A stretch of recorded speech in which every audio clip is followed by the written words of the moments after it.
Governor of Tamil Nadu, Sri R.N. Ravi ji, Chief Minister of Tamil Nadu, Sri M.K. Stalin ji, Union Minister, Sri L. Murugan ji, other ministers and dignitaries, Vice Chancellor of Anna University, Dr. R. Velraj ji, my young friends, their parents and teachers.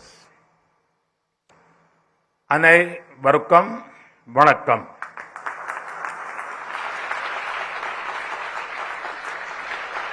First of all, congratulations to all those who are graduating today in the Anna University's 42nd convocation. You would have already built a future of yourself in your minds. Therefore, today is not only a day of achievements, but also of aspirations. I wish that all the dreams of our youth come true. This is also a special time for teaching staff and non-teaching staff, support staff at Anna University. You are nation builders who are creating the leaders of tomorrow.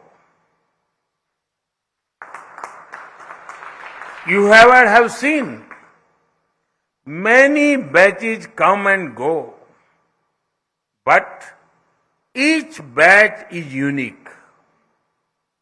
They leave their own set of memories. I specifically wish the parents of those who are graduating today. Your sacrifices have been crucial to your child's achievement. Today, we are here to celebrate the achievements of our youth in the vibrant city of Chennai.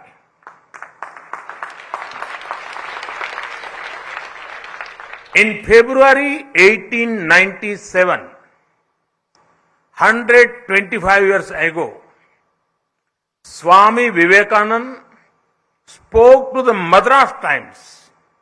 He was asked about his plan for the future of India. He said, and I quote, "My faith is in the younger generation, the modern generation. Out of them will come my workers. They will work out the whole problem like lions," unquote. Those words are still relevant. But this time, it is not only India that is looking towards its youths. The whole world is looking at India's youth with hope. Because you are the growth engines of the country. And India is the world's growth engine. It is a great honor. It is also a great responsibility, which I am sure you will excel in. Friends, when speaking of faith in our youth, how can we forget Bharat Ratna, former President Dr. APJ Abdul Kalam? I am sure that it is a matter of pride for everyone in the Anna University that Dr. Kalam was closely associated with this university. I've heard that the room he stayed in has been converted into a memorial. May his thoughts and values inspire our youth.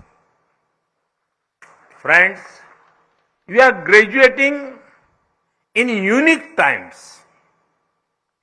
Some would call it a time of global uncertainty, but I would call it a time of great opportunity. The COVID-19 pandemic was an unprecedented event. It was once in a century crisis that nobody had an user manual for. It tested every country. As you know, adversities reveal what we are made of. India faced the unknown confidently thanks to its scientists, healthcare workers, professionals, and common people.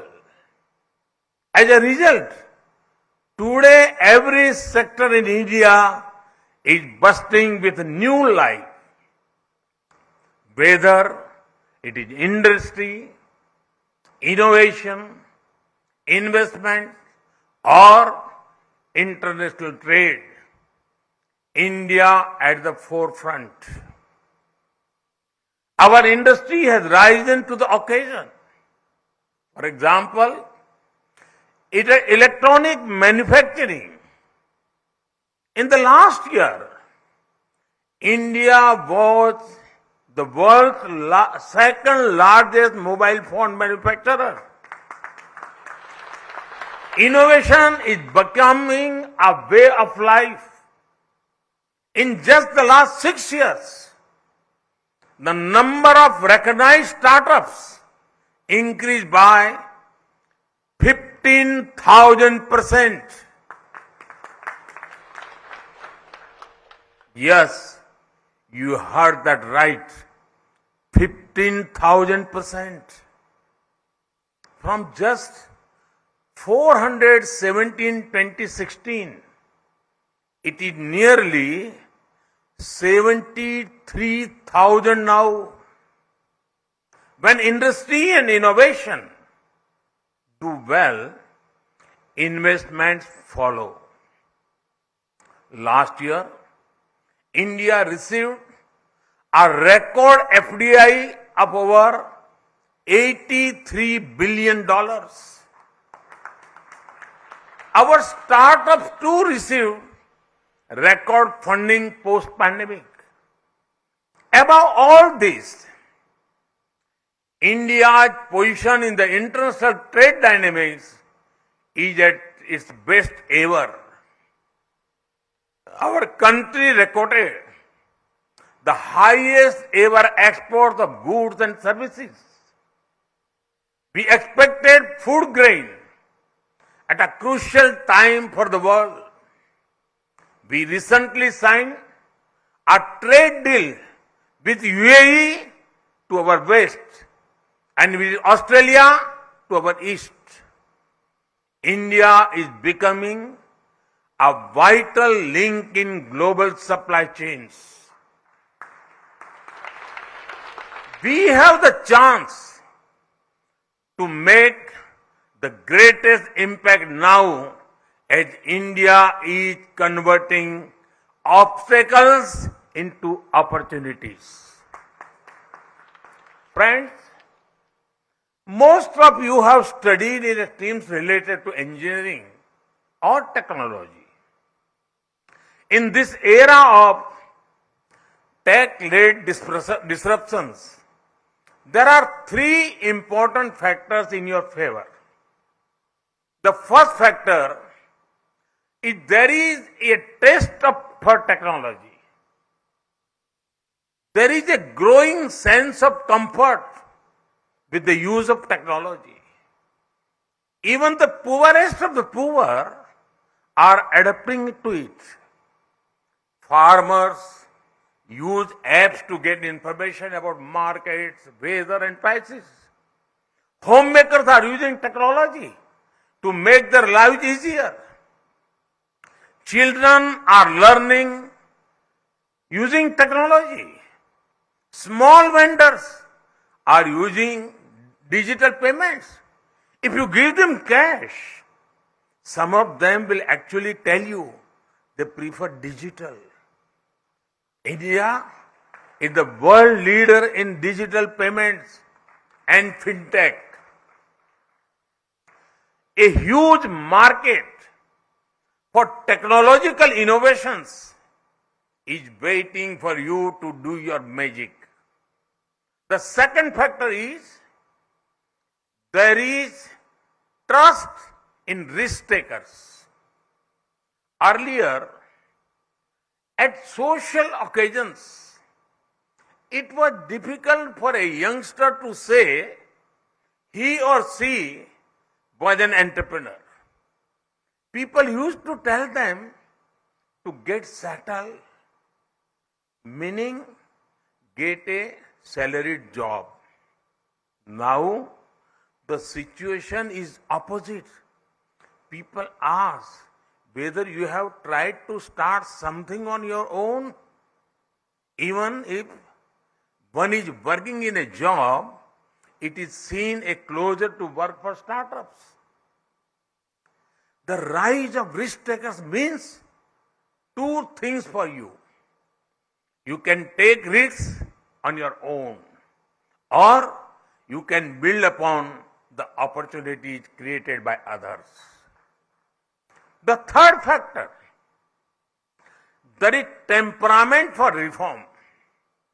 Earlier, there was a notion that a strong government means it should control everything and everyone. But we have changed this. A strong government does not control everything or everyone.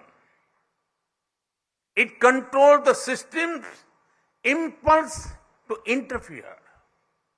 A strong government is not restrictive, but is responsive. A strong government does not move into every domain. It limits itself and makes space for people's talent. A strong government strength lies in its humility to accept that it cannot know or do everything. This is why you see reforms in every sphere that make greater space for the people and their freedom. The new national education policy ensures greater freedom for youth to take decisions according to evolving situations. The scrapping of nearly 25,000 compliances is boosting ease of living. Removal of angel tax, removal of retrospective tax, and reduction of corporate tax are encouraging investments and industry. The reforms in drones, space, and geospatial sectors are opening up new avenues. The reforms in the infrastructure sector through PM Gati Shakti Master Plan are creating world-class infrastructure at speed and scale.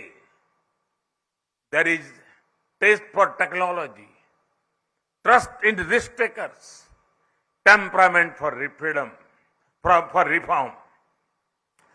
All these factors are creating a platform for you where opportunities are created, sustained, and grown. Friends, the next 25 years are crucial for both you and India. It is the Amrit Kal leading up to the 100th year of independence. We are lucky that many young people like you will build their own future as well as India's. So, your growth is India's growth. Your learnings are India's learnings. Your victory is India's victory. So when you make your plans for yourself and your family, remember that you are automatically making plans for India too. It is a historic opportunity that only your generation has. Take it and make the best out of it. Once again, congratulations and all the best. Thank you.